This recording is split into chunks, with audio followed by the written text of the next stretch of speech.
Sejam todos bem-vindos ao canal Companheiros da Luz. Livro Nosso Lar. Obra do Espírito André Luiz, por Chico Xavier. Conteúdo de revelação. Destaque deste capítulo: fala da ministra veneranda sobre as leis divinas. Em geral, porém, nas atividades terrenas, recebemos notícias dessas leis, sem nos submetermos a elas, e tomamos conhecimento dessas verdades sem lhes consagrarmos nossas vidas. Iniciemos então a leitura do capítulo 37. A preleção da ministra. No curso de trabalhos do dia imediato, grande era o meu interesse pela conferência da ministra veneranda. Ciente de que necessitaria permissão, entendi-me com Tobias a respeito. Essas aulas, disse ele, são ouvidas somente pelos espíritos sinceramente interessados. Os instrutores aqui não podem perder tempo. Fica você desse modo, autorizado a comparecer com os ouvintes que se contam por centenas, entre servidores e abrigados dos ministérios da regeneração e do auxílio. Num gesto afetuoso de estímulo, rematou: desejo-lhe excelente proveito. Transcorreu o novo dia em serviço ativo. O contato de minha mãe, suas belas observações relativas à prática do bem, enchiam-me o espírito de sublime conforto. A princípio, logo após o despertar, aqueles esclarecimentos sobre o bônus hora me haviam suscitado certas interrogações de vulto. Como poderia estar a compensação da hora afeta a Deus? Não era atribuição do administrador espiritual, ou humano, a contagem do tempo. Tobias, porém, esclarecera-me a inteligência faminta de luz. Aos administradores em geral, impende a obrigação de contar o tempo de serviços, sendo justo igualmente, instituírem elementos de respeito e consideração ao mérito do trabalhador. Mas, quanto ao valor essencial do aproveitamento justo, só mesmo as forças divinas podem determinar com exatidão. Há servidores que, depois de 40 anos de atividade especial, dela se retiram com a mesma incipiência da primeira hora, provando que gastaram tempo sem empregar dedicação espiritual, assim como existem homens que, atingindo 100 anos de existência, dela saem com a mesma ignorância da idade infantil. Tanto é precioso o conceito de sua mamãe, disse Tobias, que basta lembrar as horas dos homens bons e dos maus. Nos primeiros transformam-se em celeiros de bênçãos do Eterno. Nos segundos, em látegos de tormento e remorso, como se fossem entes malditos. Cada filho acerta contas com o pai, conforme o emprego da oportunidade, ou segundo suas obras. Essa contribuição de esclarecimento auxiliou-me a ponderar o valor do tempo, em todos os sentidos. Chegada a hora destinada à preleção da ministra, que se realizou após a oração vespertina, dirigi-me em companhia de Narcisa e Salúcio, para o grande salão em plena natureza. Verdadeira maravilha o recinto verde, onde grandes bancos de relva nos acolherão confortadoramente. Flores variadas, brilhando à luz de belos candelabros, exalavam delicado perfume. Calculei a assistência em mais de 1000 pessoas. Na disposição comum da grande assembleia, notei que 20 entidades se assentavam em local destacado entre nós outros, e a eminência florida onde se via a poltrona da instrutora. A uma pergunta minha, Narcisa explicou: estamos na assembleia de ouvintes.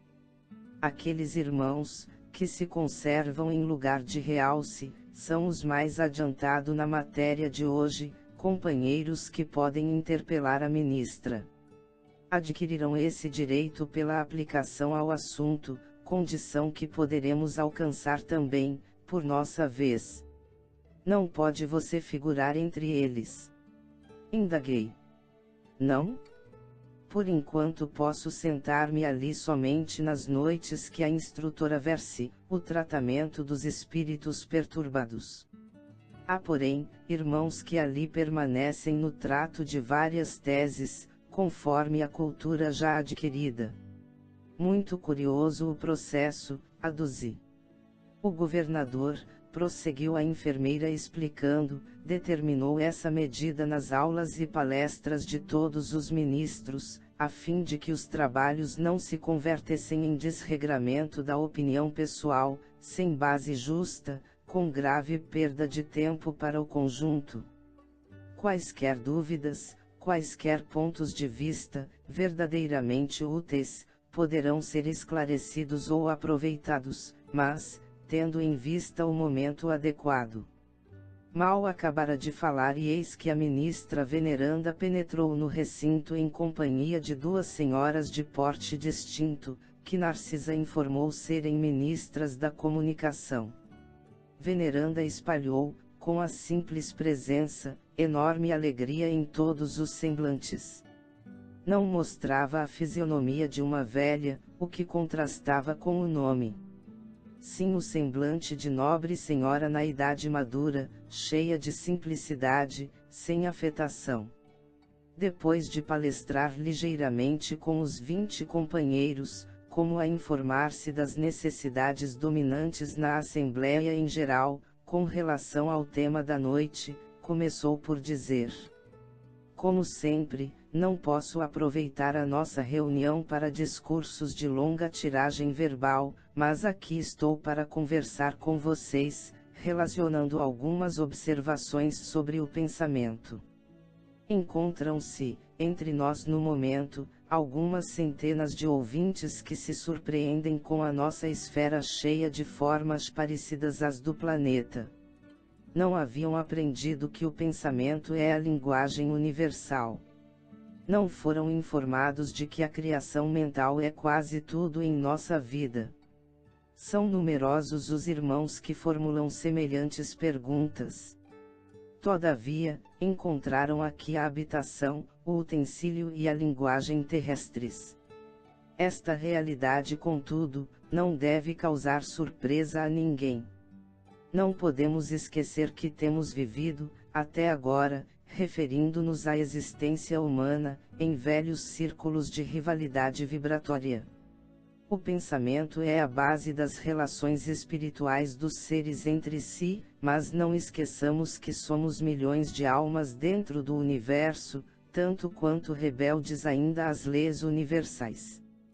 Não somos por enquanto comparáveis aos irmãos mais velhos e mais sábios, próximos do divino, mas milhões de entidades a viverem nos caprichosos mundos inferiores do nosso eu.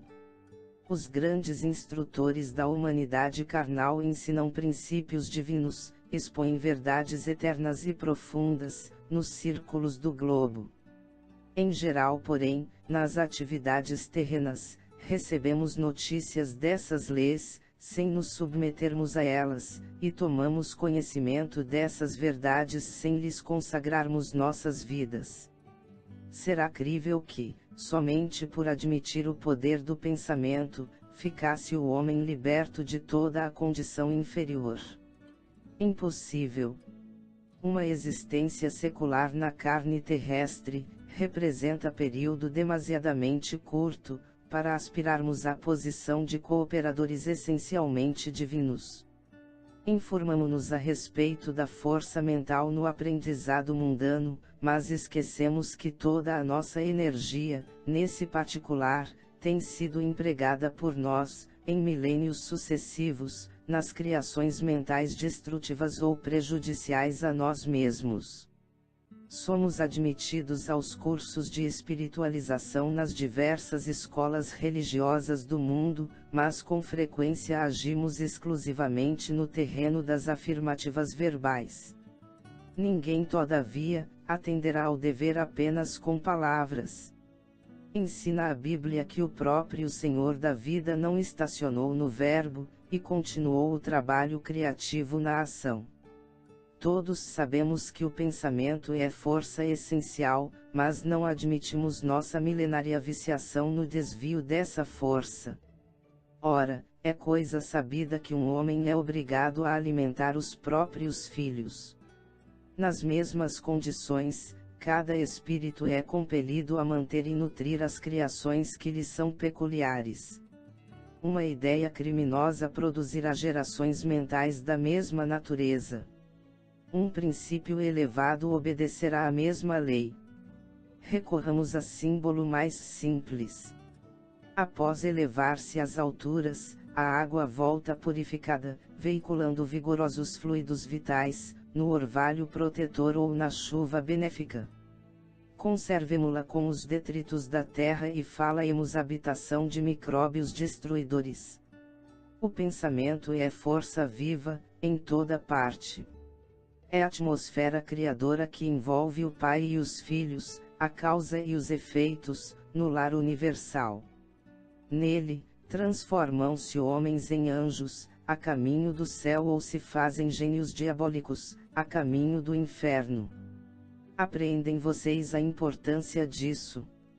Certo, nas mentes evoluídas, entre os desencarnados e encarnados, basta o intercâmbio mental, sem necessidade das formas, e é justo destacar que o pensamento em si é a base de todas as mensagens silenciosas da ideia, nos maravilhosos planos da intuição, entre os seres de toda espécie. Dentro desse princípio, o espírito que haja vivido exclusivamente em França poderá comunicar-se no Brasil, pensamento a pensamento, dispensando forma verbalista especial, que nesse caso, será sempre a do receptor, mas isso também exige a afinidade pura. Não estamos, porém, nas esferas de absoluta pureza mental, onde todas as criaturas têm afinidades entre si. Afinamo-nos uns com os outros, em núcleos insulados, e somos compelidos a prosseguir nas construções transitórias da Terra, a fim de regressar aos círculos planetários com maior bagagem evolutiva. Nosso lar, portanto, como cidade espiritual de transição, é uma bênção a nós concedida por acréscimo de misericórdia, para que alguns poucos se preparem à ascensão e para que a maioria volte à Terra em serviços redentores. Compreendamos a grandiosidade das leis do pensamento e submetamo-nos a elas, desde hoje. Depois de longa pausa, a ministra sorriu para o auditório e perguntou: quem deseja aproveitar? Logo após, suave música encheu o recinto de cariciosas melodias. Veneranda conversou ainda por muito tempo, revelando amor e compreensão, delicadeza e sabedoria.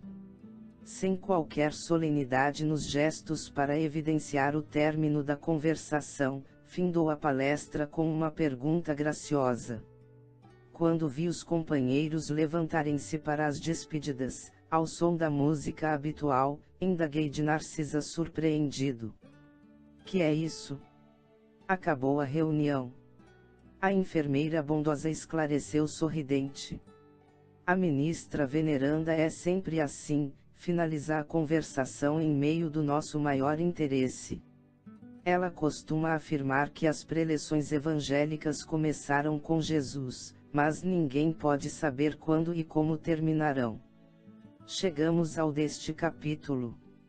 Não percam o próximo de número 38, o caso Tobias. Muito obrigado, boa reflexão, que Deus abençoe a todos.